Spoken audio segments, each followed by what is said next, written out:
So we're still waiting on at least one more EAC member to join, so we have quorum.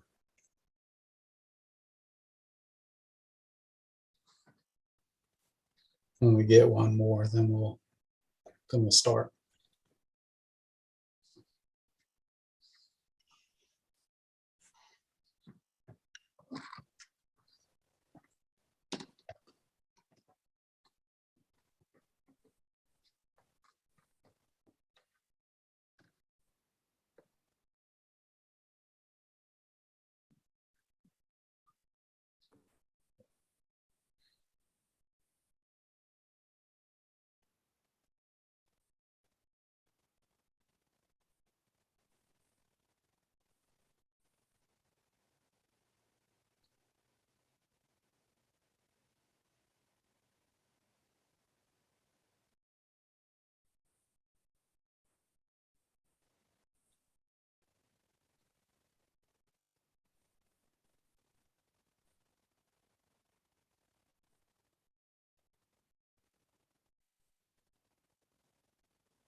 Do you get feedback from the other members whether they're going to be logging in or not? Do we know? I know I had enough responses that there should be a quorum. Uh-huh. I know Dr. McKinnon had sounded like he was going to be present. I see.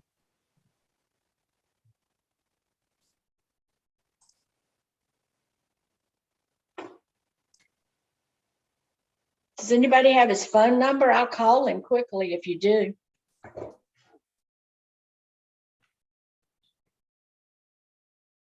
I think I do, Miss Ann. Hold on just a moment. Okay. Rachel, send it to her in the chat. Okay.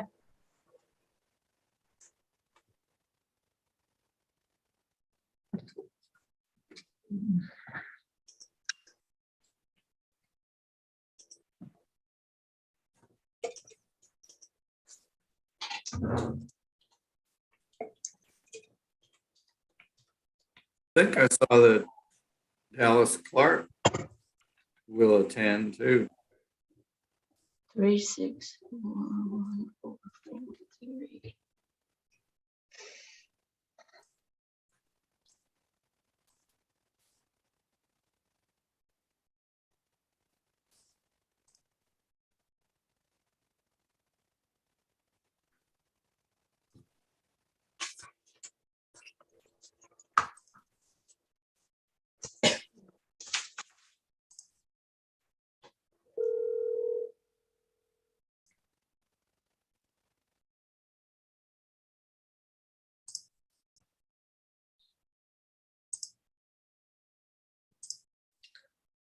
I don't have those numbers.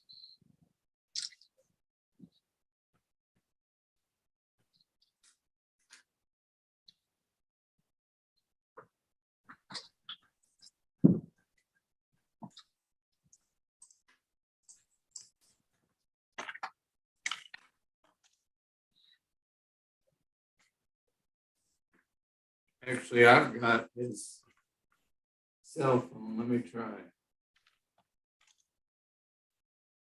It looks like he's logging on now. Is he? Yes. Okay.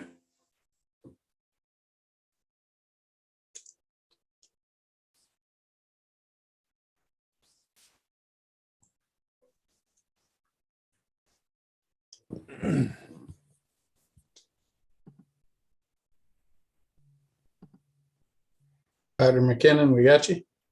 Yeah, there we go. I had a little tech trouble here, but I'm here. All righty. Sorry for the delay. That's all right. Okay, well, we now have a quorum. So Dr. Shaw, if you want to begin, we can turn it over to you. All right, thank you. Everybody hear me? Yep. This is the Environmental Advisory Commission meeting, January 6, 2022. We'll start by doing a roll call. Robert Shaw, Present. Ann Maxwell, Present. David Ames, Present. Thomas Trevathan, Jeff McKinnon, Here, Dallas Clark,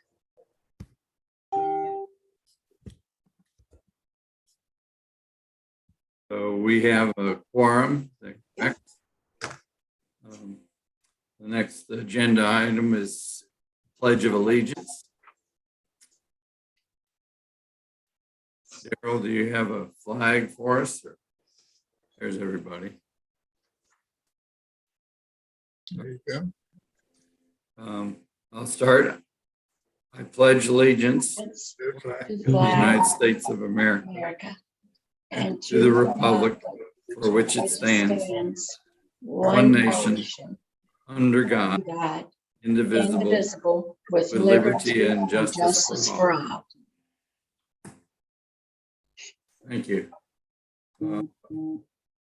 Are there approval of the December 2nd minutes, which have been sent to everybody? Do I have a motion for approval? I make a motion that they be approved.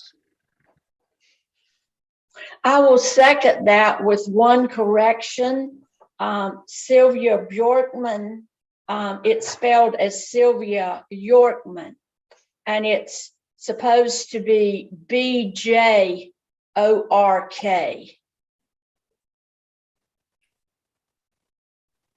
Right. Right. Thank you. So do we approve these minutes with that correction by Ms. Maxwell? Rachel, you want to take a vote? yes, sir. Robert Shaw, Yay. Ann Maxwell, Approve? David Ames, Approved. and Jeff McKinnon. proof. Are there any general announcements? If not, we'll have a public comment period. Harold, do you know if anybody is registered for making a comment? No, no one has. I will point out, we skipped the approval of the agenda. Yeah, I'm sorry. So let's go back to that. And are there any additions or deletions to the agenda that is set for today? I actually do have one that I'd like the commission to consider. I realized we hadn't done this already, and it's January. It snuck up on us, but we haven't done elections. And so we need to take a minute or two and have you guys do elections of your chair and vice chair. All right. So I guess I'll run for being the chair again this year. Do we take a vote on that? Well, we'll do that later in the agenda. Let's just add that to the new Oh, business. to the agenda. Okay. Yeah. So So I can't make a motion, but I would ask that somebody on the commission move to add that to the agenda. I will move, make- also move, or second, either way. I'll second it. So we'll put that on the agenda. I'll put it on after Roman numeral 9, other FYI, right before the proposed agenda items for the next meeting. Okay, we need to vote on that motion. We need to vote on that? Okay. Let me just clarify, is the motion to approve the agenda as amended with adding the elections after Roman numeral 9 on the agenda? Yes, that is exactly what I meant. Very good. And I Okay. will second that. Very good. Okay, Rachel? Robert Shaw, Yes, approve. Ann Maxwell, Approve. David Ames, Approved? and Jeff McKinnon. Approved. So that motion passes, and we'll add that to the agenda for today. And so the public comment period, apparently there are no public comments to be made. Is that right, Daryl? Correct. So the next item is Roman numeral 7, old business. And we're pleased and gratified to have Mr. Allen present. I believe we've sent to him some of our ideas, and we're curious about whether these ideas would be considered under the American Rescue Plan funding. Did you, Mr. Cowan, did you receive those ideas?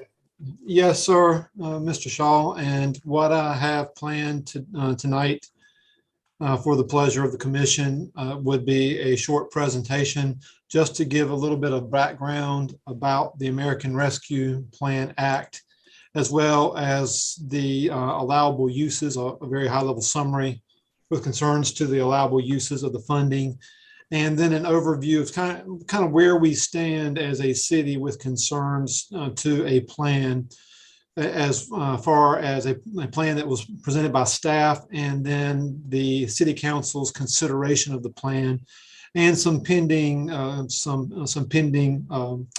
legislation that may impact the American Rescue Plan Act and allowable uses. So first of all, let me just say thank you to the commission for inviting me to speak. It is actually my pleasure to be able to present to you. And second of all, thank you for everything that you do for the city of Greenville. It is very much respected and welcomed as far as being able to serve the city, as far as maybe being able to assist you in your function of serving the city as well. What I do have here is a PowerPoint that I will share on my screen and then begin to walk through.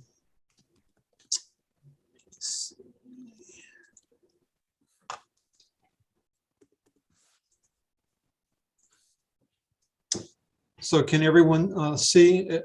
I've been going back and forth between Zoom and using Microsoft Teams for these type of meetings. So I got to make sure I'm setting which one I'm using at the time. Can everybody Looks see good. the screen? Yeah. Yeah, it's good. Okay.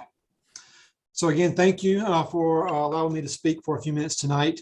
Just from a very high level, the American Rescue Plan Act is a federal COVID-19 recovery act that was actually signed into law by President Joe Biden back in March of 2021.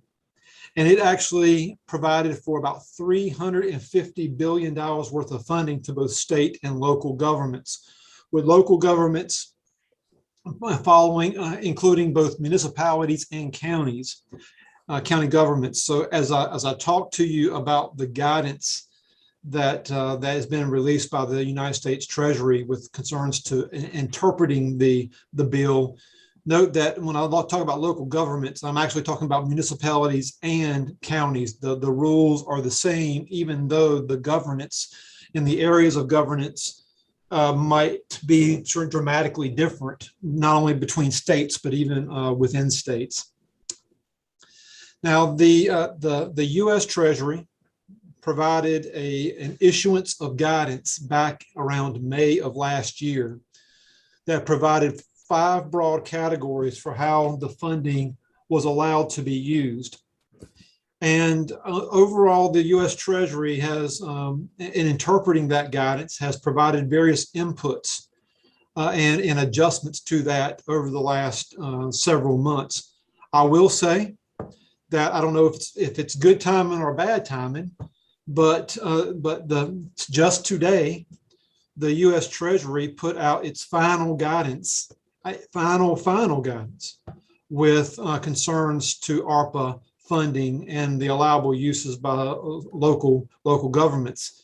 And from the emails that I've been getting, it seems like there are some dramatic changes to that. And I have staff within the Financial Services Department that are actually starting to dig into that starting this afternoon, and we will be digging into it even further. So just heed the fact that some of the things that I might talk about tonight and some of the questions you might have asked in the past maybe have been impacted by the changes that the U.S. Treasury actually put out today. So I'm kind of winging it to a certain degree, not knowing how the U.S. Treasury has actually impacted that. But we're going to go move forward, and maybe what this might set up is a time that I might need to come back and actually provide some update on what that actual guidance looked like. But Mr. Cowan? Mr. Cowan? Yes, sir. May I just ask, do you, and I realize it's premature, it's a bit premature, but do you have the sense that the Treasury is expanding things or narrowing them or just shifting them, or do you have any sense yet? I do not know, Okay. because as we're going to get into this, a bill went through the U.S. Senate back in October. It actually passed the U.S. Senate that would provide more flexibility with the use of the funding for some capital projects. And that was sent over to the U.S. House of Representatives. And there was a lot of anticipation that that bill would actually be approved before the end of the calendar year because it had bipartisan support. But as of today, that bill is just still in committee and has not been brought to the floor for actual debate and part of another bill. So I don't know if the U.S. Treasury, what they issued today, would supplement that or supplant that legislation. And I'll talk about what that means here in a few seconds. Okay, thank you. You're welcome. From a very high level, with the concerns to the 5 broad areas, the first area, first and foremost, is to cover the health-related expenditures of COVID-19. And this is everything from what we're seeing today, from the PPE to testing, to the supplemental services received at the public health departments, as well as our healthcare institutions. These are like the hands-on type of healthcare related items that would actually impact people's health and their ability to fight off the pandemic. So far as vaccinations, that's kind of a given as the high level number one allowable use of the funding. The second area was to address the negative impacts caused by COVID-19. Now I have this one highlighted here in red or burgundy because that's really where the city thought it had the most flexibility in the way that the dollars could be used. And I'm going to talk about that a little bit more after going through the remaining 3 items here. Replacement of lost public sector revenue. Basically, the way that I would look at this is that local governments during the pandemic period may have seen a significant reduction in the revenues that they use to run the local governments. The largest group of revenues that both a county and a city receive are property tax revenues or sales tax revenues. What the U.S. Treasury guidance allowed local governments to do is to go back and use this formula to determine what the revenue that they feel that has been lost due to the pandemic. And the formula is very specific, but you use the formula to calculate the lost revenue to your specific local government, and then you can use that amount that you've calculated to basically spend it for the general operations of the local government, but you're capped at the amount that's calculated. For the city of Greenville, that calculation came out to about $770,000 worth of lost revenue, so that we can use COVID-19, this ARPA fund, to replace that $770,000 worth of lost general fund revenue, and we can then use it for any purpose that we could ordinarily use general fund revenue for. The fourth item is, and again, I'm going to get to a little bit more detail about each one of these here in a second. Providing premium pay for essential workers. This would be a one-time premium payment for those workers that were on the front line within each one of these local governments and had to continue the day-to-day operations of the local governments, even though there was the higher level of risk for them with concerns to COVID-19. A good example of this from the city is the fact that during the pandemic period, we had police officers, fire rescue workers, sanitation services employees, street employees, employees within our engineering services and our planning department, that we continue to be in full force and had the continuity of services, and our employees continued to show up to work day in and day out. There was not a lot of being able to telework for those type of individuals, or police officers, fire rescue employees. So this would allow local governments, in our case, those essential workers, to pay a one-time premium payment for them, kind of in recognition of the fact of the higher risk that they work through during this pandemic period. And then finally, the last item here would be to invest in water, sewer, stormwater, and broadband infrastructure. That this does not include street improvements and or streetscape improvements. It's very specific to public utilities, those utilities over like in GUC, water and sewer, stormwater, and broadband. One of those I'll go ahead, three of those I'll cover right now. Water, sewer, again, those are the operations of GUC. I will go ahead and say it's not been the temperament of the council or staff to even look at funding any of the operations of the projects that ordinarily would be funded by Greenville Utilities Commission. Broadband infrastructure. If we look at the city of Greenville, we currently have a provider that is investing about $40 million into our local community to expand 5G broadband infrastructure, and that's MetroNet. Matter of fact, I had a meeting today to talk about where they are in the process. So that is, we pretty much already have that being worked on as we speak. And then there's stormwater.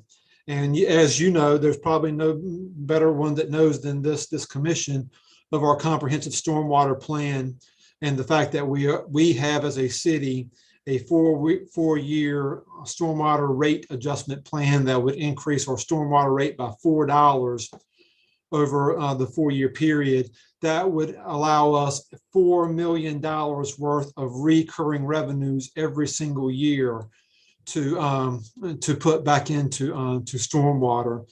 Another way of looking at that is over a 20-year period, that's $80 million worth of dollars invested into the stormwater infrastructure within the city of Greenville, just based off of what we are doing over a 4-year period. This current year was the first year of that. We've already increased our rates $1, and they're going to fund projects such as Elm Street project and some other projects have been identified. And then, but we also have plans to increase that $1 each year for the next 3 years, so that we can cover $4 million worth of additional projects each year after that's fully implemented. So as far as addressing the negative economic impact of the pandemic, the funds are intended to address the economic harm to workers, households, small businesses, industries, primarily the hospitality industry, and the public sector, including delivering assistance to workers and families, supporting small businesses, and speeding the recovery to our tourism, travel, and hospitality sector. And this really gets down to a fact that a lot of individuals were harmed, maybe not being able to work. Businesses suffered loss in their operations. And this would allow the city to allocate some of those dollars to help support those individuals. Now, the guidance specifically identifies a broad range of services that are considered to be in a response to this public health emergency with concerns to addressing the negative economic impact when they are provided within a qualified census tract.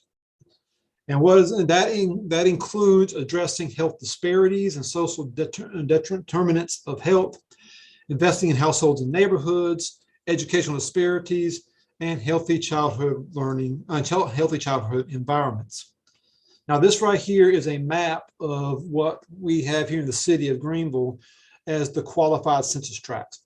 And those qualified census tracts that are highlighted here in purple are census tracts where 50% or more of the households are at an income level which is 60% less than 60% of the area's gross median income. And we have 7 qualified census tracts within this Pitt County, Greenville metro area. A lot of it is the West Greenville, Uptown Greenville, and the grid area of the city. Now, so the guidance that we have received from the U.S. School of Government, that is a reflection of the guidance from the U.S. Treasury, is looking at these are the allowable uses of the funding in response to addressing the needs of the individuals that are located within qualified census tracts.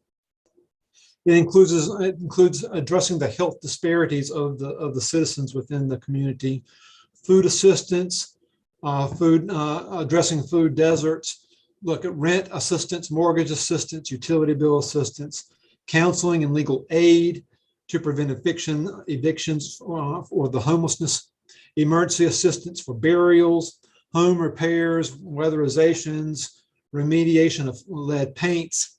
We have internet access, job training for those individuals located within those qualified census tracts, assistance to unemployed workers, affordable housing, programs to support educational disparities, community intervention programs, behavior and mental health programs, investment in park, greenways, and other public facilities, and programs promoting healthy childhood environments.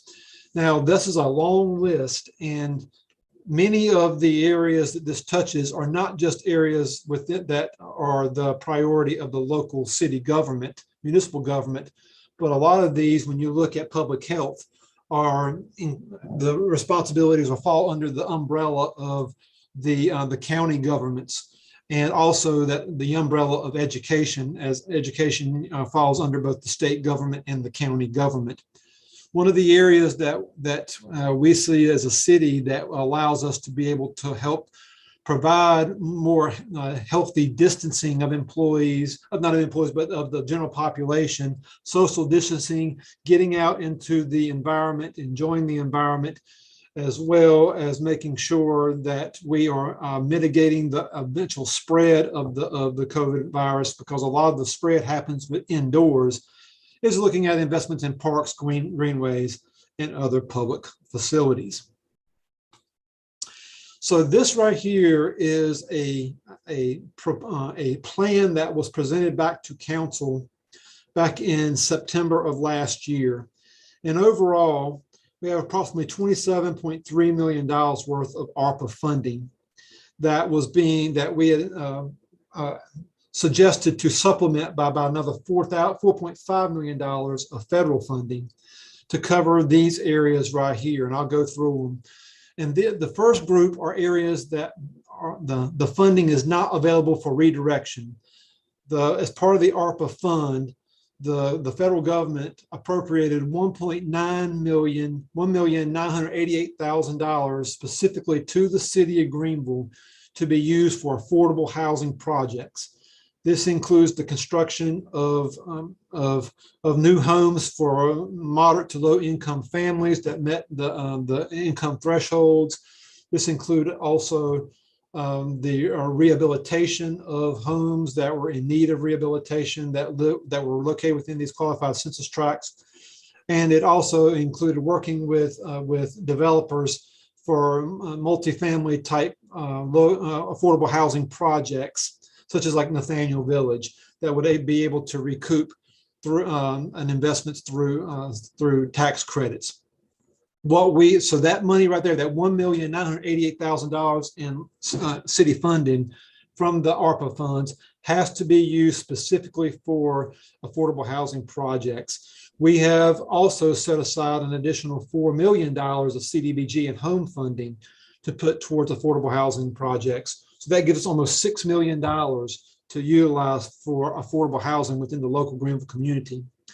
Transit funding, the part of the ARPA funds was allocated $662,800 in transit funding specifically to our transportation program that we would look to use for expansion of bus stops and shelters around the local community. And again, this money has to be used specifically for transit funding. And then street imprint, the lost revenue calculation. I mentioned earlier that we had gone through, based off of the U.S. Treasury's formula, we had calculated that we could use $789,000 worth of ARPA funding to replace the revenues that have been lost to the city due to COVID-19. And what we would look at using that funding for would be street improvements, streetscape improvements, expansion of either the greenway or the sidewalks, things that would be related to pedestrian transportation and vehicular transportation, but more specifically the street improvements, streetscape improvements, and sidewalk expansion. May I ask a question there? Yes, ma'am. It seems to me in the areas that you have shown us that this needs to be focused on, that bike lanes would be certainly something that needs to be there, because in addition to the new bus shelters, because many people do not have cars and ways to get to work. So with these street improvements, will we be getting bike lanes? Ms. Maxwell, that would be a legitimate use of the funding with concerns to street improvements. I can't say that this is kind of my perspective on it right now, and I hope this doesn't sound convoluted, but this is kind of like the step I look at as being the first part would be the first step for us to say is this is the amount of the funding that we want to allocate to street improvements or transportation funding. So in this scenario, which council hasn't approved yet, but staff has recommended taking all the lost revenues that we can use, that we calculated, and putting it all towards a street improvement type project. And then once council approves that we want to put $789,000 towards street improvements, then we would come back to council and say specifically how that money would be used. Would it be used for resurfacing? Would it be used for expansion of sidewalks? Would it be used for the expansion of bike lanes?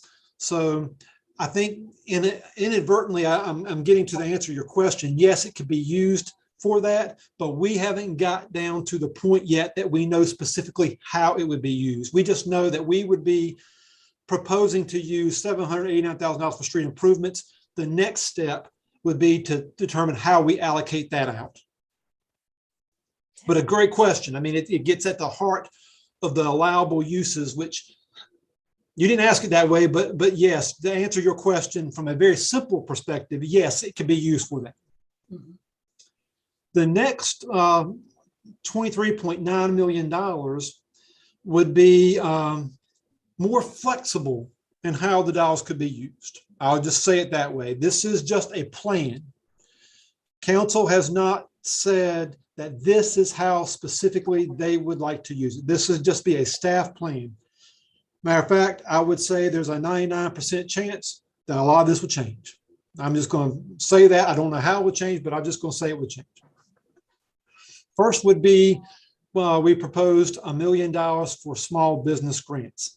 These would be grants that those businesses that are located within one of those qualified census tracts could apply to utilize funding that could be used to offset the lost revenue that they had seen during the pandemic period, and even help allow them to expand their staffing and hire back staffing. And we would set up a grant program and allow business to apply for that.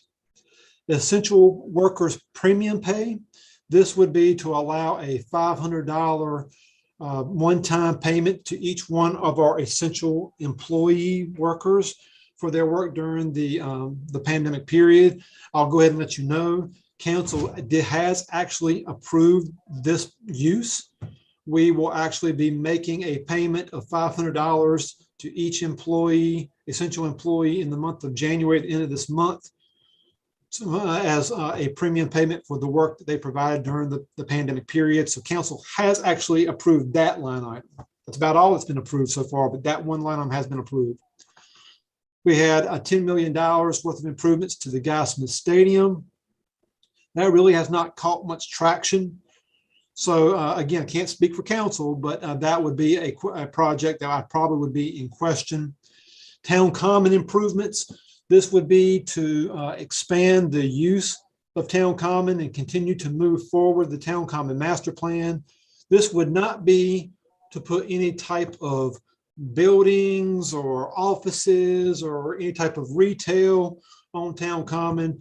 This would just be to expand the amphitheater, allow for more use of that amphitheater, to improve the lighting in the amphitheater, create more of a true front entrance, allow for gated type events, but it would just be continuing to move forward the Town Common Master Plan. Expansion of Thomas Foreman Park.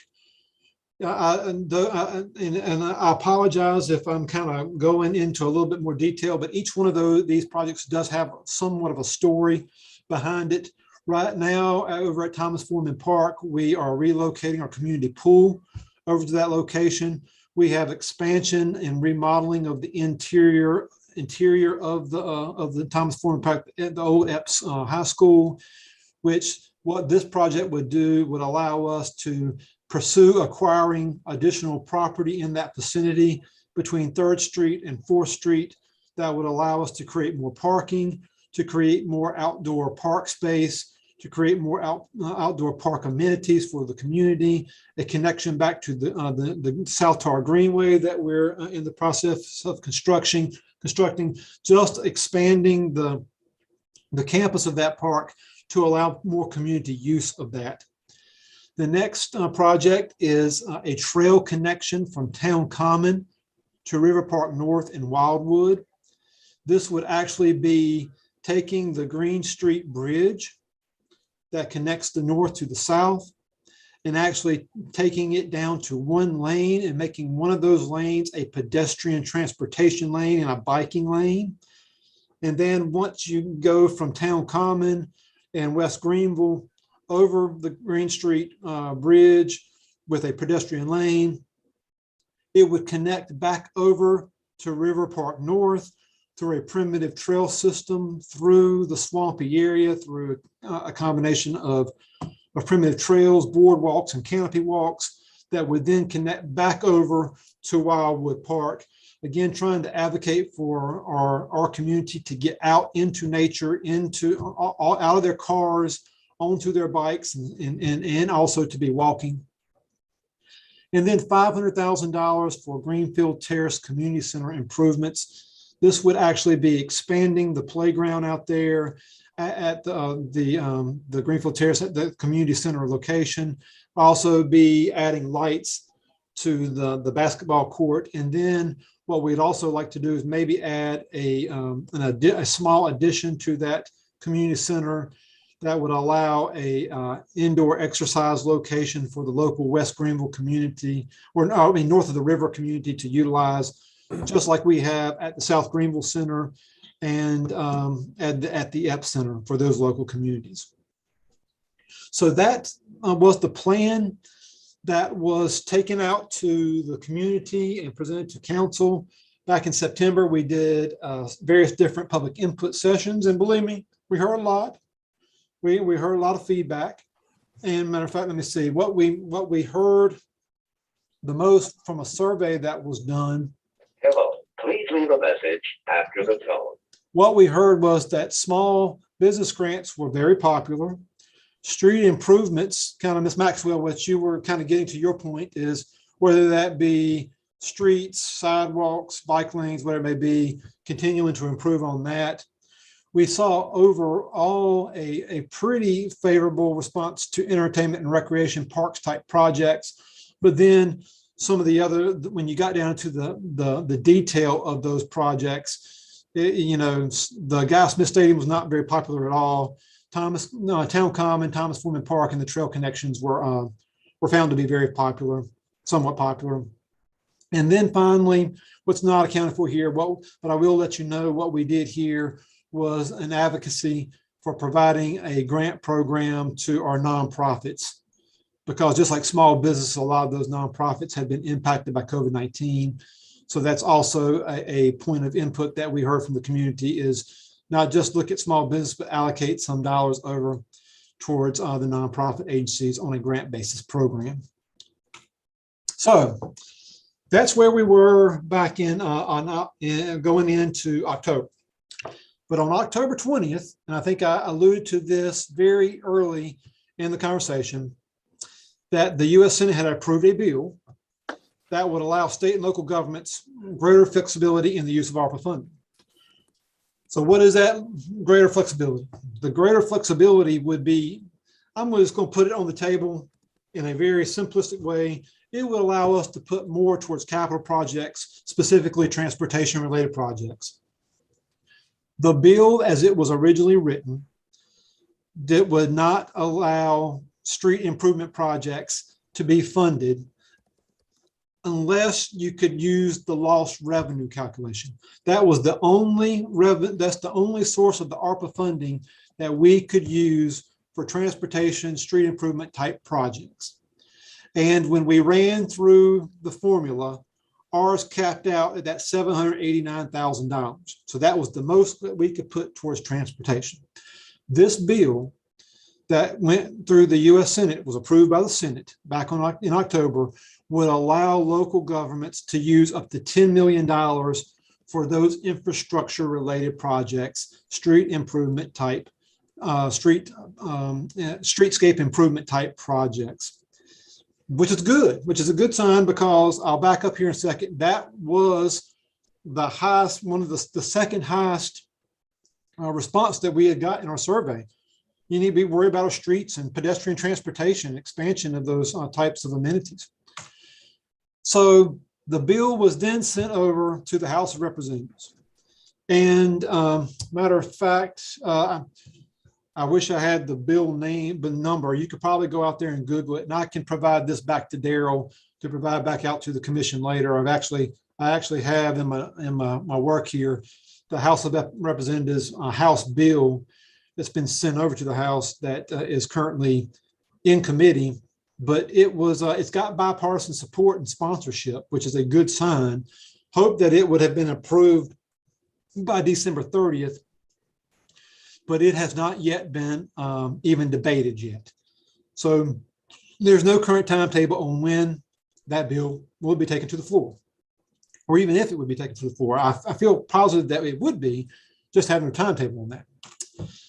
So back in November, when we were talking to council recognized this and basically asked staff to wait to continue to have discussion on the use of the ARPA funding until we had more formal guidance from the U.S. government on the use of the funding for more streetscape capital projects, transportation related projects.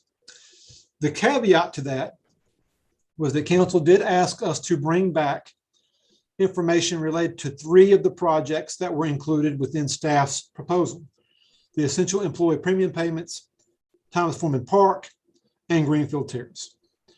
Other than those 3, they asked for like a pause until it was determined which direction the government was going with concerns to the street and transportation projects. So just to give an update on what we presented to council in December of this past year, calendar year. In December, we did present a plan to council for a $500 one-time premium payment to our essential employees. Council did approve that in December, and we are in the process now of putting together the payroll, and that payment will be made to our employees by the end of January. Thomas Foreman Park expansion, that would be to look at expanding the confines of that campus, kind of looking at moving more towards the block in between 3rd and 4th Street. We currently have, I currently have our Recreation and Parks Department, staff in our Recreation and Parks Department, as well within our Planning Department, specifically the Home and CDBG Division, looking at the process that we would need to move through in order to look at acquiring some of the properties, acquiring the properties that are on that block. A lot of the parcels there have vacant homes, vacant houses. A lot of those are vacant lots. We have a couple of those parcels are county-owned parcels. We have some city-owned parcels, but we do have a few also single-family home owners on that block as well. We would need to look at what the process would be moving through the normal federal property acquisition process.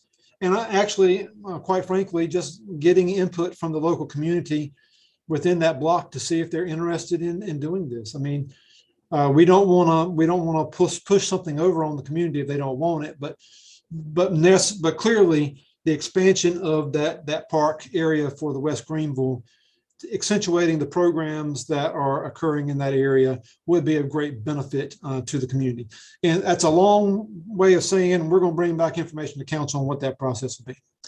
And then Greenfield Terrace, we have begun to cost out as a staff what an addition to the community center would look like.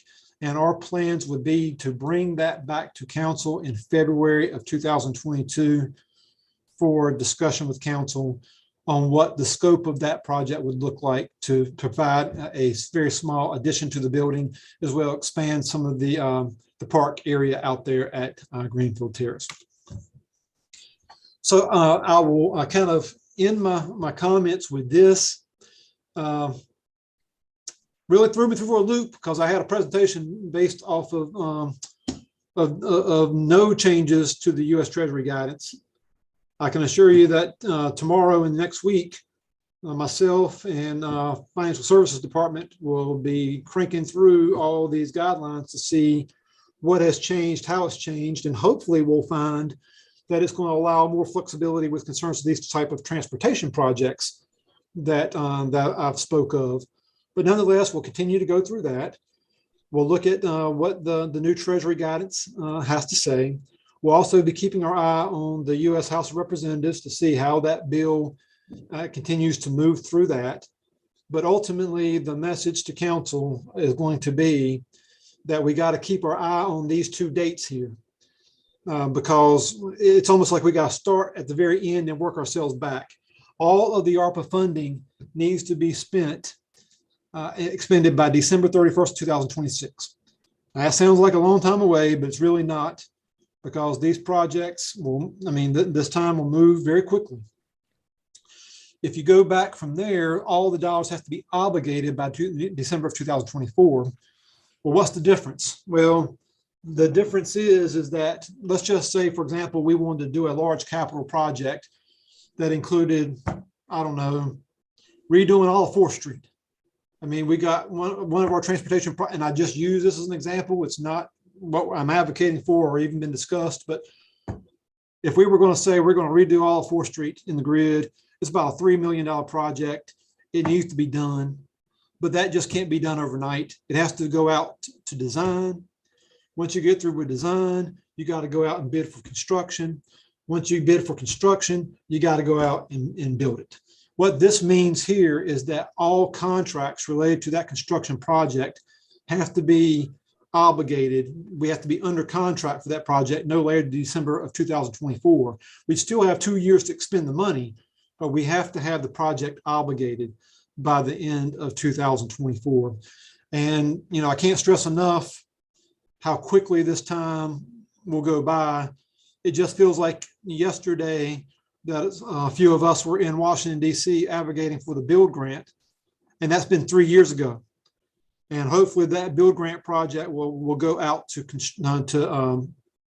contract award here in the spring, early summer, to be available to move forward with construction by summer or late summer, early fall.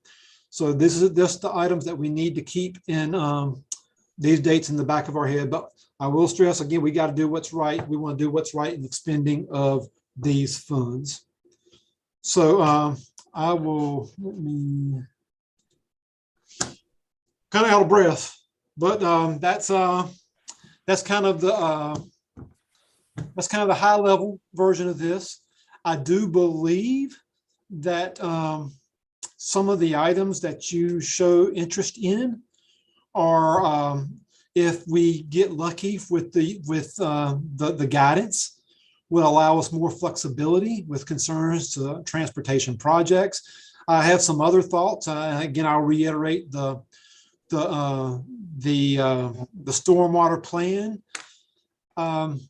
Personally, I like the fact that we've started down the road with a 4-year stormwater plan, and I think that I think we should continue to move forward with that, with council approving a $1 increase each year, and maybe not get too caught up in the ARPA funds, because as staff, I wouldn't like them to get confused and say, well, you got ARPA funds, you can just spend that for stormwater. We don't need to increase the rates. You got to remember, when we increase those rates, that goes into perpetuity.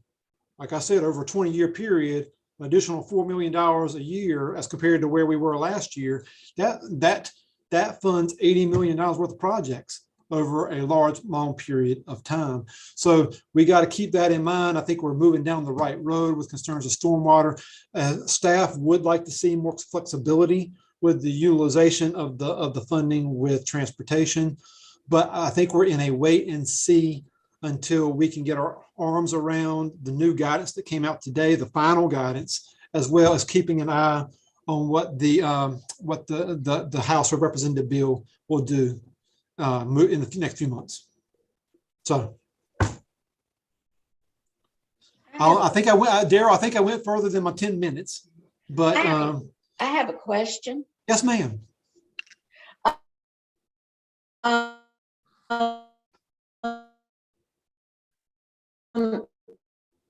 You mentioned 2 parts and the town common 6 years in, and so many of the things that you have shot for are items, and I'm very concerned. And I think your audio has a problem. We're not hearing you very well. We're not hearing you, Ann. Yeah, is Ann's, Miss Maxwell's screen frozen? It looks like it is now. Yeah. There you. You froze go. there, and we didn't hear any of that. Okay. What happened? I don't know. It just automatically just started freezing. I think your internet went weak for a minute. Yeah, I did see a minute ago, it said my internet was unstable. Oh, So hopefully I can finish speaking. But the big question that I have is that we have a state mandated document, planning document, the Horizons Plan. And I am concerned that we are not utilizing that in planning as the overarching plan. And you mentioned it twice with the town common and with the stormwater plan, which are both included in that large document. And one of the top priorities in the plan is to develop a green energy plan. And yet our council has not developed a green energy plan, and we're 6 years in. If we had that plan, then it could interface with this so that we could look at the items that were fundable and would also fit into the green energy plan. And I am very concerned that when we have a document that so many people have worked on, that we are not using it, because even as you talk about parks, neighborhood parks is addressed in the Horizons plan. So so what can be done? It's January. It is the time when the council meets and has their retreat. And according to the Horizons plan, there's supposed to be an annual report of the progress of those priority items at the on a yearly basis when they have their retreat.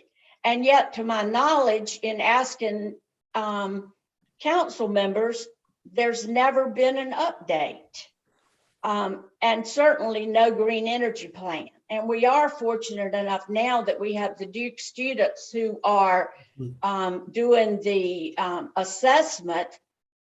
But I'm just wondering, what can we do as a commission to help encourage the implementation of the Horizons plan? So with concerns to the ARPA, what I would first say is that give us some time to get our arms around what the guidelines have to say with concerns to the new guidelines that came out today. But after that, maybe taking some of the items, some of the priorities of your commission, and first of all, determining, maybe I can work with Daryl to make a determination whether those priorities would actually be an allowable use of the funding. The devil's in the details until you actually get down into whether it's allowable or not. But we could take some of those priorities and then cross-reference them against the against the guidance. And then from there, I would say that it might just be approaching the council with that. I mean, we've had other commissions or even local agencies that have written letters to our city council making requests. You could do that. It's information that both Daryl and myself could share with the city's leadership on that. But I would say that it's, first of all, the first step would be looking at what those priorities are and cross-referencing them against the guidance to see, first of all, whether it would be even allowable or not. So, Mr. Cowan, thank you so much for that. That was really informative and helpful. And I appreciate you taking the time and coming to see us. So thank you. As I listened to your presentation and thinking back to what I had read previously, let me just, I'm just making sure my mic is the correct one. Can you hear me okay? Yeah. Yes, sir. Yeah. Okay. And thinking back to that, one of the things that struck me that, appears to mesh with some of the possibilities we've presented is the Green Street connection, pedestrian and bikes between River Park North and the town common. Like that just seems like a great idea. If it's done appropriately, that could be our first, protected, fully protected bike lane on an actual city street. Like at present, we have none. And I don't know if you're aware of this, but many of our bike lanes are arguably more dangerous to ride in than streets without bike lanes.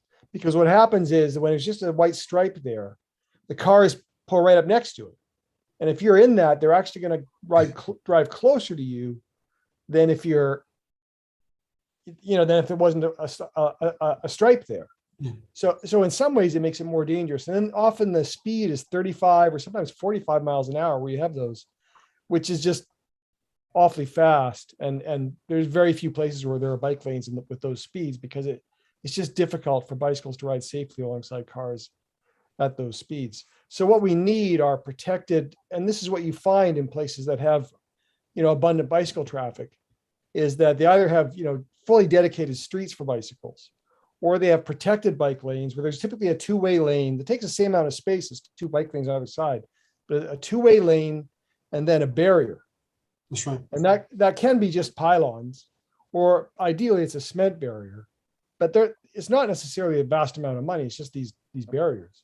And it's just a shifting of the lanes from their current format of one on either side to both of them being together. And sometimes that's, a big project, and sometimes it's not. But if we do the Green Street development in that kind of manner, I think it'll allow people in Greenville to see that kind of artery and to get a sense of what's possible. So it's kind of exciting. Trying to see whether, look, that's actually one of my favorites. I don't have that presentation on me, but what you speak of is exactly the concept that I presented back to council back when this project was originally presented. It's that type of Ballard type system that provides the safety and security. And we look at that as a project to enhance outdoor activities, and actually to connect a large portion of our community to the amenities of River Park North and all the great things that are going on over there in the new Wildwood Park. Our focus here is to get people out on, walking and riding their bikes. It is one of my personal favorite projects. It could be a great value. That's great to hear. And so I'm kind of wondering if it might be helpful for us, like right away, to go ahead and send a memo to the council and say, we endorse this aspect of the current plan, and we recommend is you to develop further plans and respond to, additional clarifications of what's possible, that you consider these priorities in those efforts. I'm thinking that kind of getting out ahead and saying that right away, that might not be a bad thing to do. That would certainly be support that could be done by the commission. Okay, thank you. I had a question. Bob, you wanted to say something? Go ahead, David. All right. And I noticed in reviewing what you've said today, it doesn't mention the homeless shelter. And the shelter was faced with a lot of additional expenditures when they had to deal with COVID-19. And I wonder why there's no allocation for that organization. Mr. Ames, there has been a request from the homeless shelter that was made after the presentation of our plan. Okay, and so that was made back to council, I believe, in December. So that kind of came at the same time that council asked us to wait for more information from the federal government as far as the allowability of some of the sources of revenues. But that has been put on the radar. Thank you. You're welcome. Again, Mr. Cowan, thank you so much for a great, thorough presentation. Going forward, it sounds like from what Jeff proposed, if we, as a commission, write a letter to, I guess, council or to you, saying we strongly advocate for example, a good bike lane across the Green Street Bridge, and 2 or 3 other projects that we think would fit.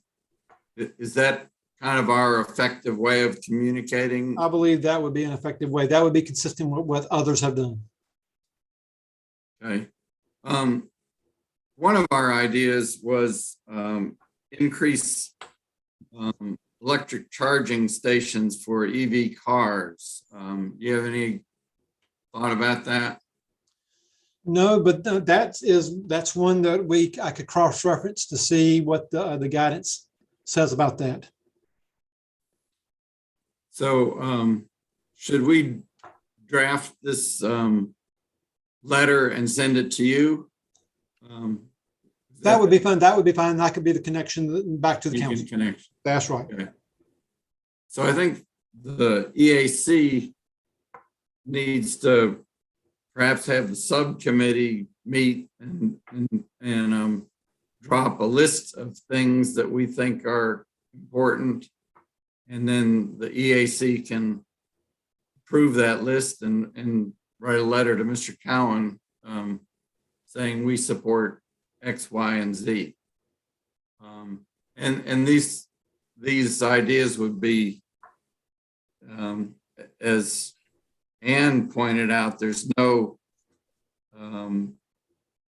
city plan for this, but we could do what we think would be important for this. Any other comments from anybody about this?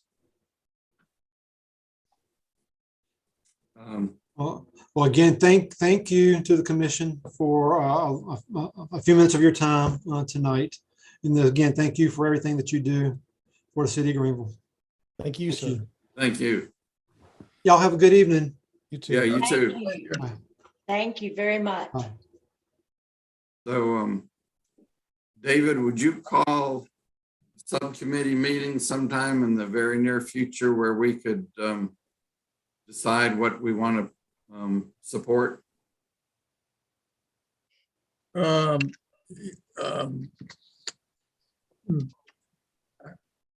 Just wondering if I'm the best person for that job, Bob. Dr. If Shaw, I could- don't if I don't could think that jump would in. need to be the subcommittee. I think that's going to need to come from the EAC themselves. If I could jump in, I think we've kind of, we've been at this for some months now. And I think we have a list of items and it's just a question of writing a memo. So we could vote again to make sure we're clear on the list of items, but we've solicited people to provide suggestions and done that at considerable length. And so I think we have a list, which I think was basically bike lanes, EV stations, and stormwater, as I recall. And so I think we can just go ahead. And it's just a question of designating, I think, someone to draft the letter, and then I'd be comfortable leaving it with the chair to, approve the final wording. So if I could, I would move that we proceed with that list and drafting and leave it to the chair to approve the final wording and send it in. That would be my motion. Would you do the rough draft of the letter and then send it to me? And I'd be happy to. great. So I guess we have a motion to draft a letter to go to Mr. Cowan with our recommendations for expenditure of this money. Is that correct? Do we have a second to that motion, or?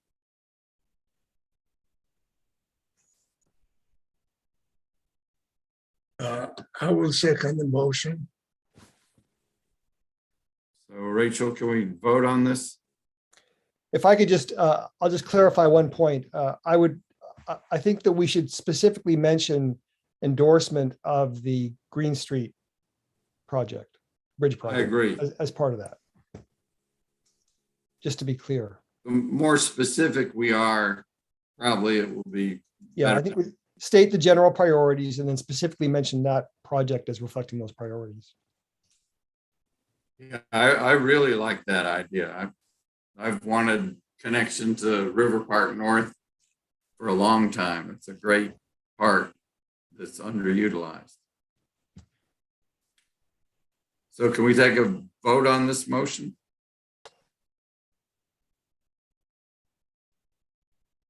Can't hear you. Can't hear you. I'm sorry. Robert Shaw, Aye. Ann Maxwell, Approve.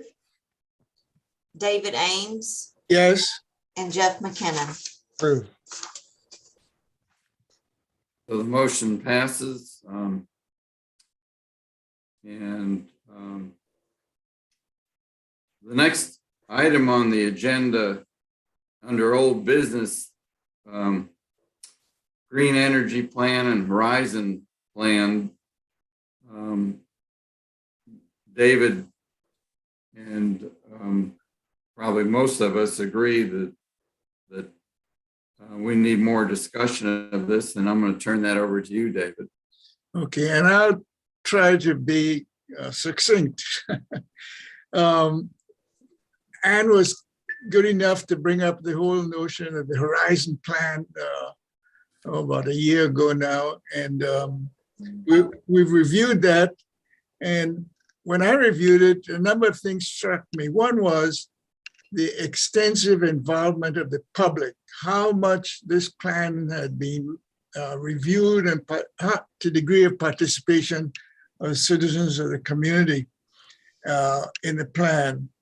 And the second thing was the degree to which the plan discussion about environmental issues, environmental protection issues, green energy, to what degree that was played a prominent role in the design. The third thing that struck me was the plan identified the city development program, and I don't have the right name, Darrell, you know that better than I, community development program as being responsible. Is that the right department? Yes. Okay, it assigned responsibility and said that they would do an annual updated presentation. The fourth thing that struck me in reading this over again was the fact that despite the importance given to this green energy plan, annual update and whatnot, that had not been done. And when Mr. Marhoffer met with city, he reported that there was no green energy plan. So where does that leave us then?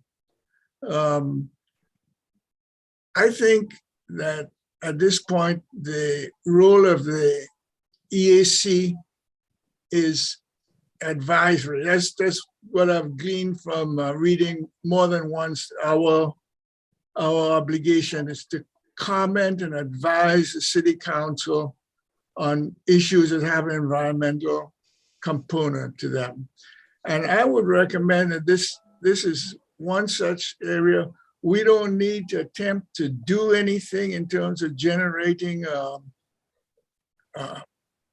enlarging the plan or improving upon it. I think my suggestion, Bob, is that we make a recommendation to the city that this Horizon Plan be made an important issue for review, and that the city government be asked to do the plan and the update as indicated in the original Horizon Plan.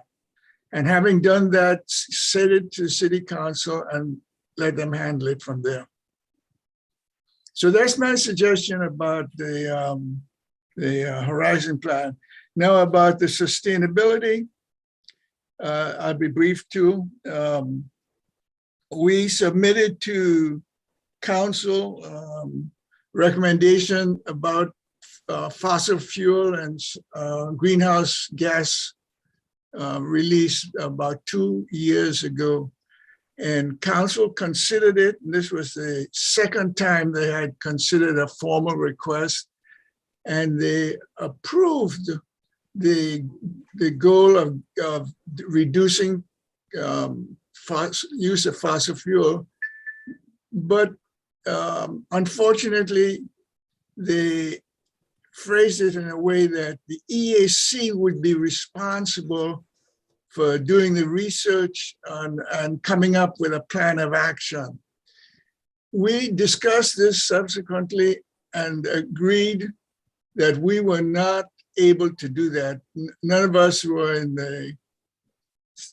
had that ability, neither time nor professional know-how, and it was not something that we could do. And the issue kind of stood still until you, Bob, came up with a great idea of getting the help from the students at Duke to do their study of greenhouse gas emissions. And my thought about that was that once that had been done, it would give a foundation for which we could, and council could begin looking once again at getting a plan developed that had some goals to it, a timeline, objectives, and so on and so forth. So again, to be brief, my recommendation at this point is that we do nothing, but that we wait for the students to complete what they have been working on, and that we see if that will give us a springboard to go back to the city council and try and move along with the development of a sustainable energy plan. I just want to mention, by the way, that Durham has a great plan that was developed a few years ago, best I can understand it, by these students. We could do the same in Greenville. So that's my comment, Bob, about this issue, these two issues.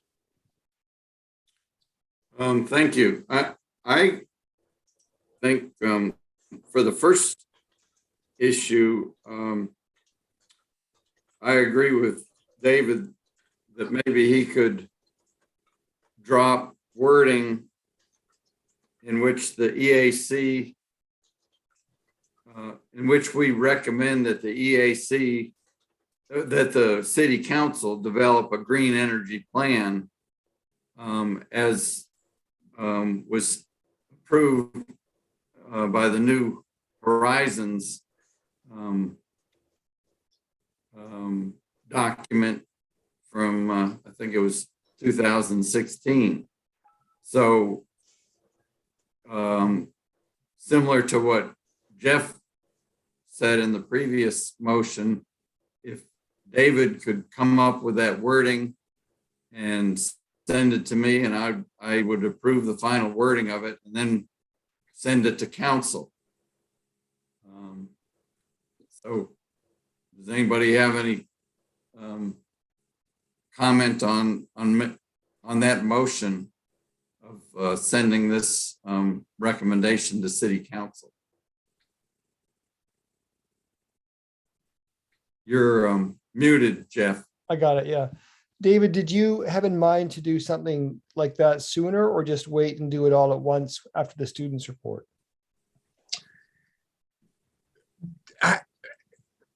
I didn't quite follow you, whether we should do this sooner or wait until the students finish. Yeah, I wasn't Right, clear what you had in mind. right. And I guess we have to decide whether we think,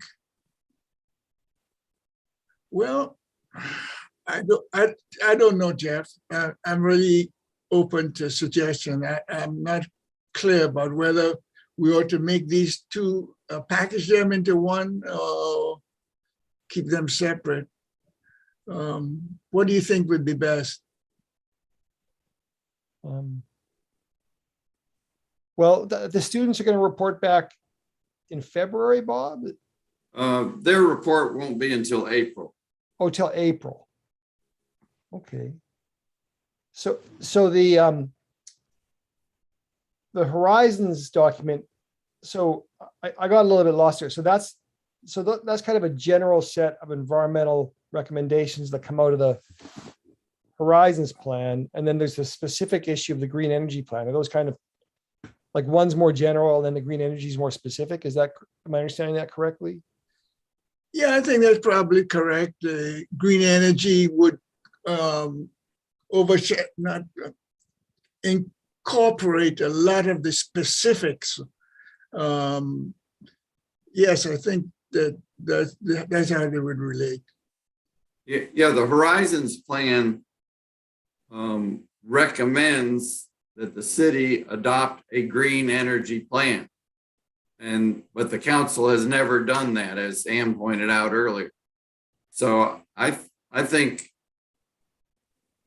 that these are kind of two separate things that we could send to council now, that we advocate that council develop a green energy plan as was recommended by the New Horizons document, in 2016. So that letter or recommendation could go to city council now. And then in April, after we get the final report from the Duke students, that report will document where greenhouse gas emissions are coming from, what departments in the city of Greenville, and they will make recommendations about low-hanging fruit. For example, more, they may find that the transportation department is really emitting a lot of greenhouse gas emissions, and they might recommend that they move more to electronic vehicles. So their report is going to have this greenhouse gas inventory, but it's also going to make recommendations about how we can reduce greenhouse gas emissions by city departments. And so that would be later in April. Okay, so if we send the memo now, would that just be with regard to the green energy plan? Or would we also say there were, a number of environmental issues that were related recommendations that came out of the Horizon plan? Here's a list of those, or and then, come back, including the green energy, or do we just say the green energy? And I'm not saying what we should do. I'm thinking it could go either way. So do we want to just make the point that the Horizons plan addresses a number of environmental issues, has all this community support, and we think those should be considered seriously, in particular the green energy, or do we just say the green energy? I can see going either way of it. And Bob, when are you going to make a presentation to the council? That might affect how we do this. Right. Daryl told me this week that the council is not taking any presentations this year from commissions. Is that right, Daryl? So we will not presentation to council. Not that it's not happening this year. It's just not happening this month. And they haven't scheduled them for the year yet. They will start them up in February, and they are currently preparing a list of those commissions and when they will present. Yeah, so when we make that presentation, and we don't know when it will be,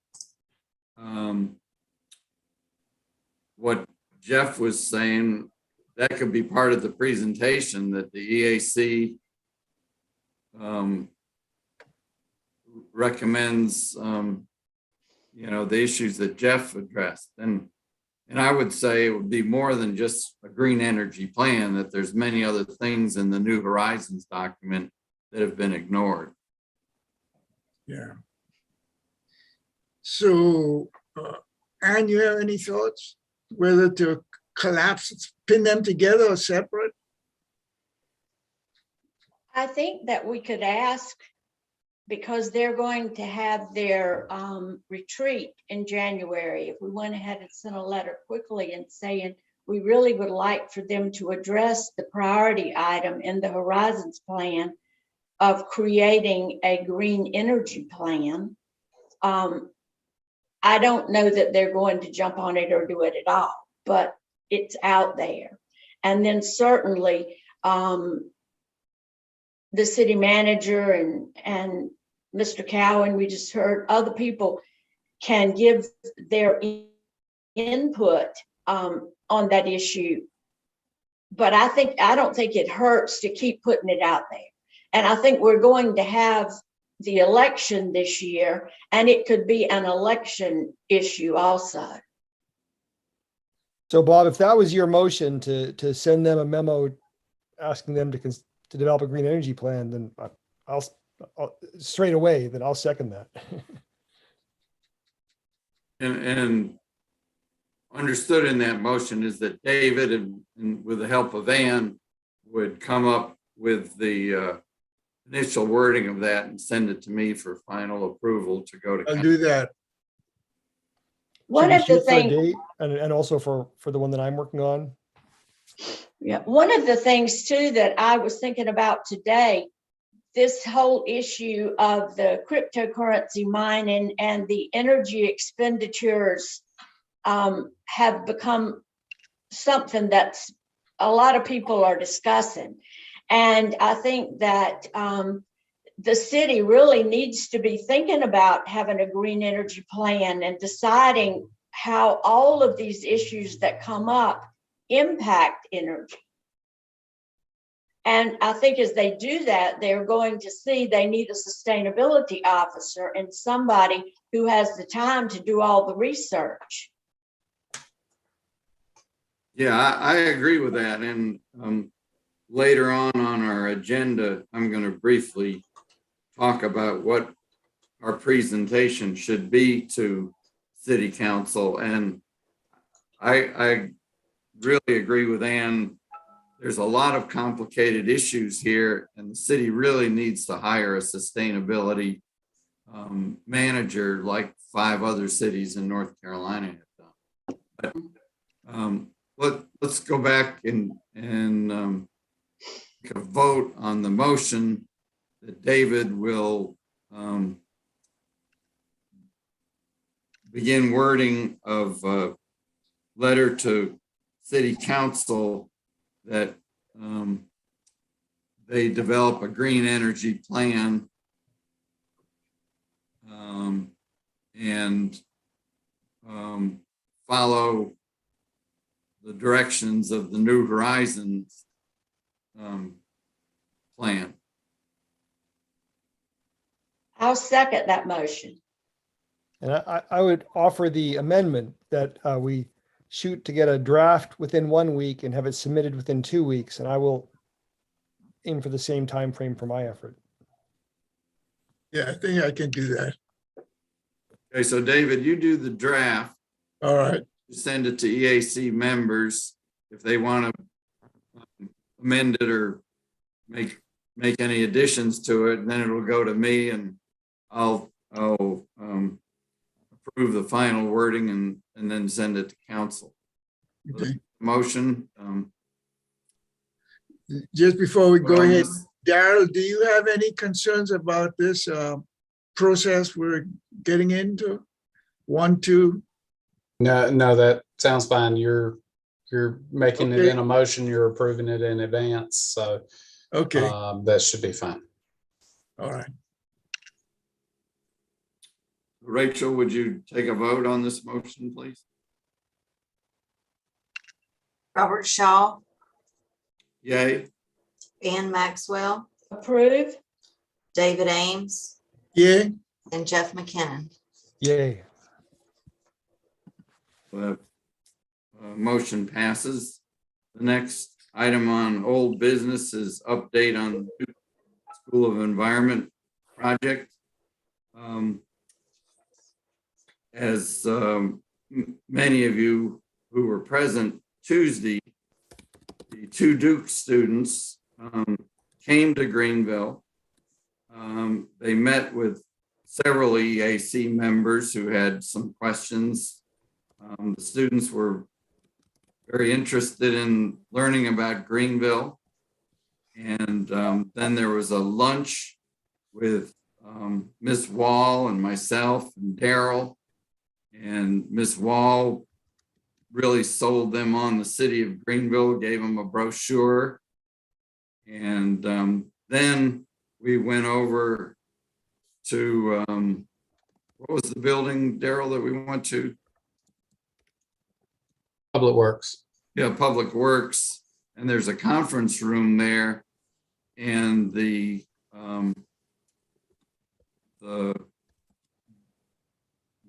head of the various departments for the city of Greenville were present, and the students gave these department heads a list of data that they need in order to do this greenhouse gas inventory.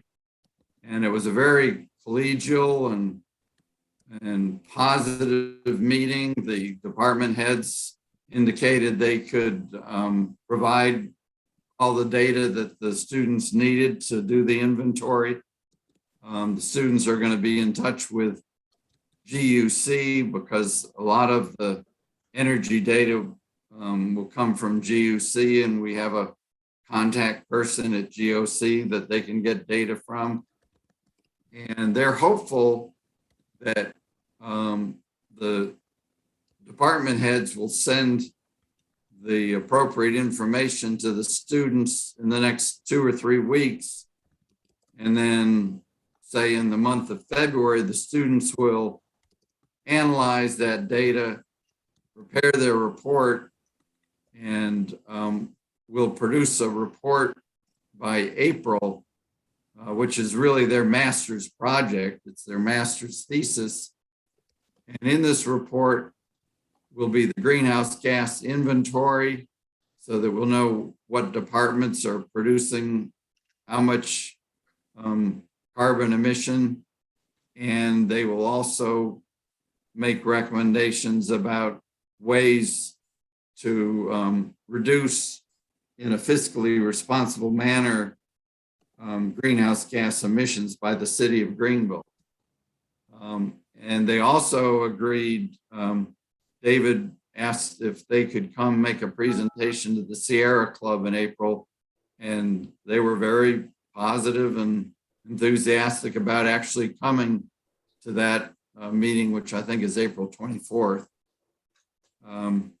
So they're in the process of collecting this data.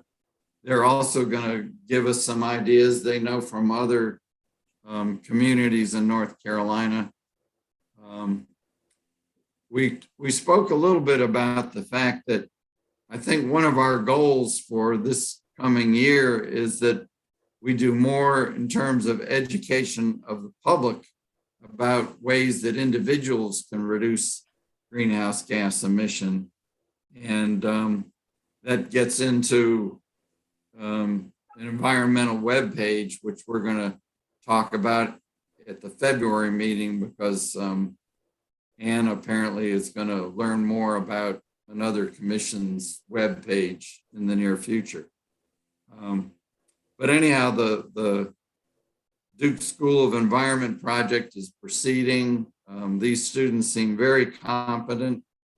I sent a letter to their supervisor, Duke, Dr. Albright, and Wall also signed on to that letter, applauding the efforts of the students and how professional they were and how well prepared they've been with our Zoom meetings.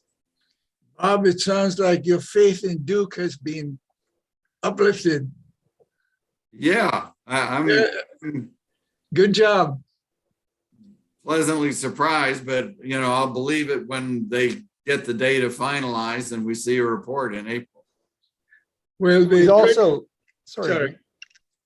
It was also interesting for those who weren't there that the students plan to make some secondary recommendations regarding more general possibilities for the community. And so they wanted our input on that. So we also talked about things like, transportation and Greenville utilities policies. So they asked us to do that, to provide input on that. So that was kind of great to have the opportunity to engage them on those points. Earth Day is April the 24th or 22nd, 24th, and then we're trying to do something that would include a educational component. It would be a good time for them to do, and for us to do education, environmental education. Yeah, David, if you would communicate with the students what I will. presentation to be and timing of it and location. I understand it's going to be at Earl Trevathan's farm. Fountain. Move on to item D under old business, environmental webpage, which I think will be very valuable. And Ms. Wall was enthusiastic about that. But I guess Ann is going to do some work on that later this month. You want to comment, Ann? Or Jeff? I don't see, Ann, do you hear us? I don't think she hears us. Yeah, I don't think she's hearing us, but You want to yeah, comment, Jeff? so we'll come back to that, but you said you ran it by Ms. Wall already and she was interested? Well, yeah, I mentioned that we really want to improve education of the Greenville community public, and that having an environmental webpage was one way of doing that. And she smiled and thought it was a great idea. That's excellent. So All right, so we'll come back to that. we'll come back to that in the February meeting. Under new business, Green Growth Toolbox, and I have a few slides on that, and I have a proposal that we make regarding that. Daryl, can you bring up those slides? And Bob, I'll just note, I have to go pretty soon. Yeah, this will be quick, and then we'll be pretty much done. So the Green Growth Toolbox, and you want to go to the next slide, Daryl? It's under the North Carolina Wildlife Resources Commission.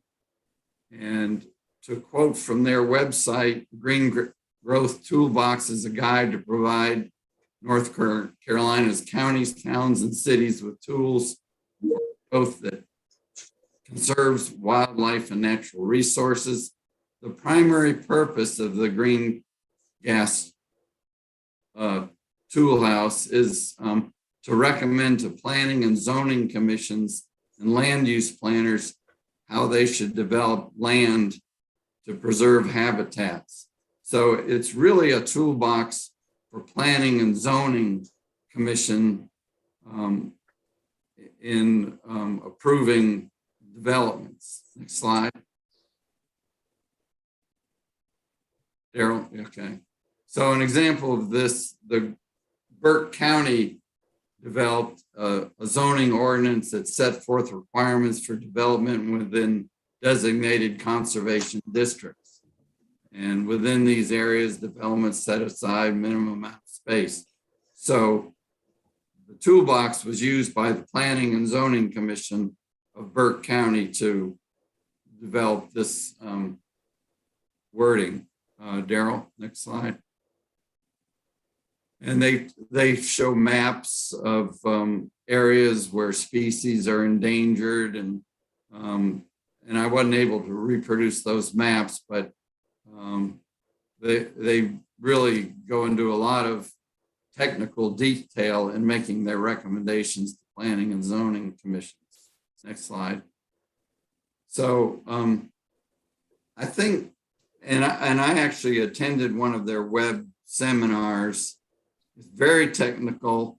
If we had a sustainability manager, he or she could really supervise this and take part in it, but I don't have the time or the expertise to spend several hours every month looking over these issues and going to Greenville Planning and Zoning Commission. So what I would suggest is that the Environmental Advisory Commission recommends that the Greenville Planning and Zoning Commission follow recommendations from the Green Growth Toolbox of the North Carolina Wildlife Commission in planning future growth in Greenville. So we could express to planning and zoning that we think they should pay attention to the greenhouse toolbox. And it's really under their purview. As I said, if we had a sustainability manager, we could look over this much more diligently. But I don't think any of us on this commission has the time or expertise to really get involved with that. So I'm making a motion that we just simply send this Could I say something, Bob? statement. Yes, I think instead of making the recommendation to the Environmental Advisory Commission, it would need to be to the Community Development Department and the Environmental and the, and the Planning and Zoning, because all of the things that go before the Greenville Planning and Zoning Commission come from the Community Development Department. okay, so I should add that this recommendation should go to the Greenville Development Department. Community Development, Daryl, what is the exact name? Is it Community Development?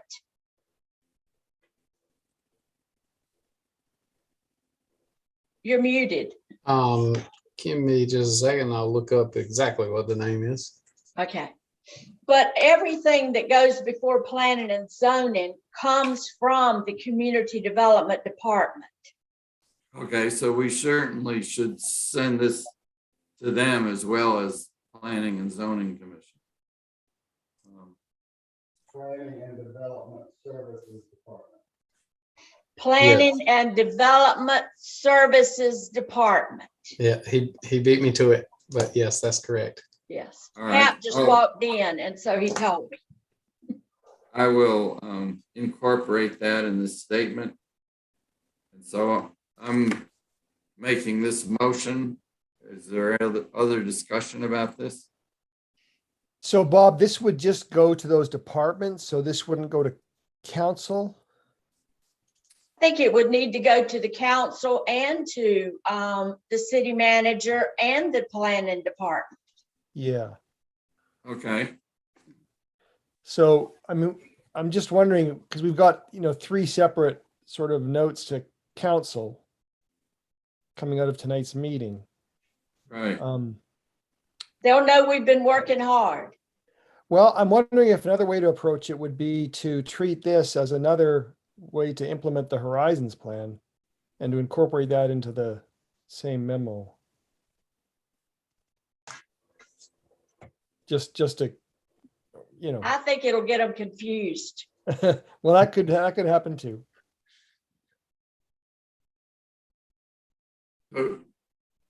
And do you think we should? I would do them separately. Okay, Okay, Just I'll just my second Bob's opinion. motion then. all right.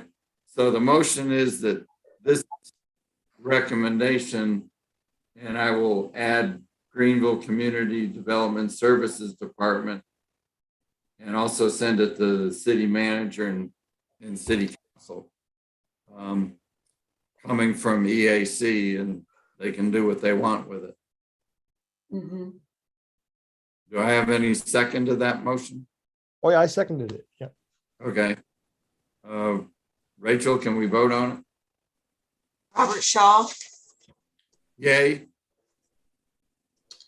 Ann Maxwell, Approve? David Ames, Yay. and Jeff McKinnon. Yay. I think maybe we ought to wait until February. The next agenda item is EAC council presentation, which is going to be later in the year. And we ought to spend some time on what members think we should present to city council when we do that. So I'm going to put that on the agenda for the next meeting. Also, the proposed item going down to 10 proposed agenda items for the February meeting is that we'll put that city council presentation discussion on that agenda and have a general discussion about what our goals for 2022 are for the EAC. Sounds great. Any other Well, one thing I would like to say, going back to the environmental webpage, it would really be nice if Daryl could ask Brock Letchworth to come to our next meeting, because anything that I tell you is going to be secondhand. And it would be great if we could have Brock present so that whatever ideas any of you have about putting on a page, he could answer. What do you think, Daryl? I can certainly invite him to come. Would there be questions he would need to answer? I think He he's would pretty need much to tell just us gonna. how we go about doing it. Because from I what can tell you understand, that. from what I understand, you can have a Facebook page and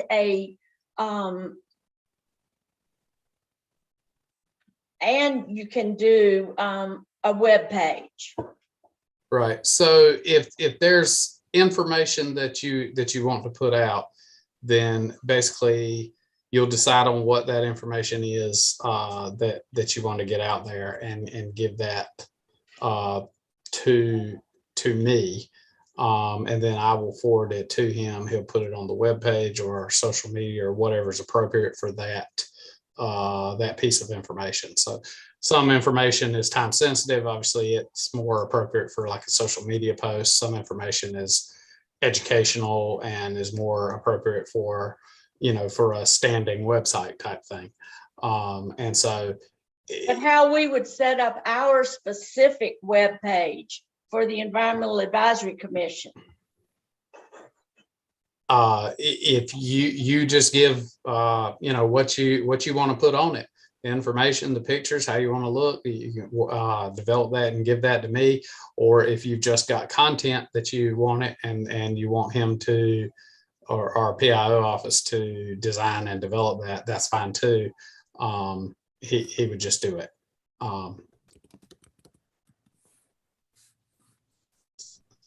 So I don't know what else he'd be able to answer. So you don't think we need to bother him with having him attend? No, ma'am, I don't. I think if you just if you want to produce what you want to put out there, you do that and give it to me, and then we'll give it to him, and he'll make sure it gets published.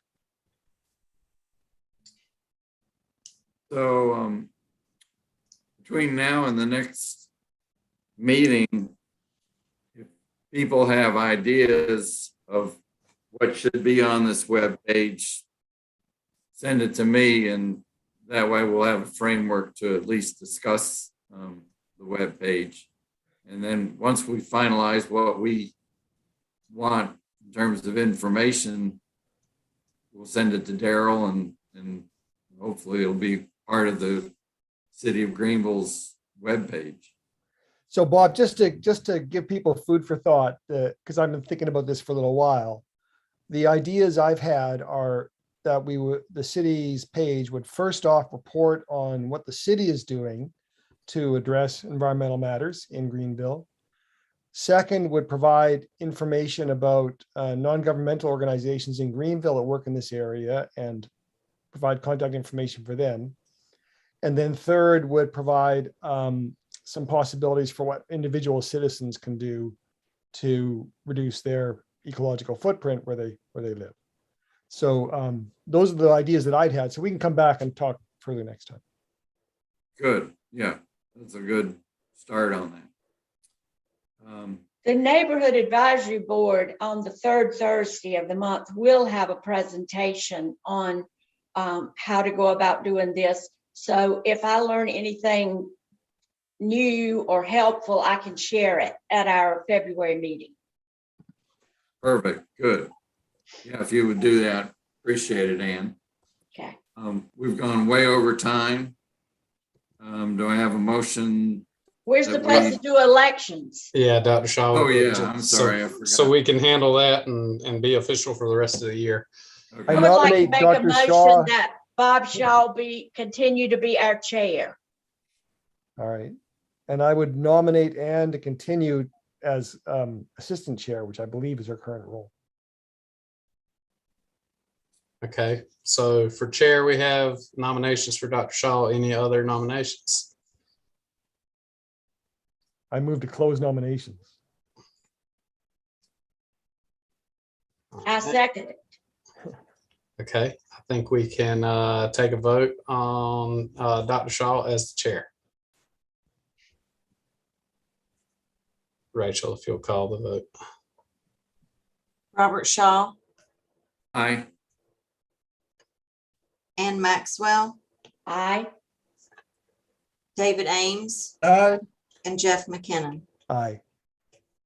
All right, and nominations for vice chair, we have Ann Maxwell. Are there any other nominations? Hearing none, we'll call for a vote for Miss Ann Maxwell as the vice chair. Robert Shaw, Aye. Ann Maxwell, Aye. David Ames, Aye. and Jeff McKinnon. Aye. Very good. Thank you for serving another year. Thank you. Thank you. I move to adjourn. Yep. Second the motion. I second it. All right. And Rachel, will you call that vote? Robert Shaw, Aye. Ann Maxwell, Aye. David Ames, Aye. and Jeff McKinnon. Aye. All right. Thank you, guys. Thank Good you, night. everybody. Great Good meeting. night. Thanks, folks. Thank you. Good night. Good Aye. night. Aye.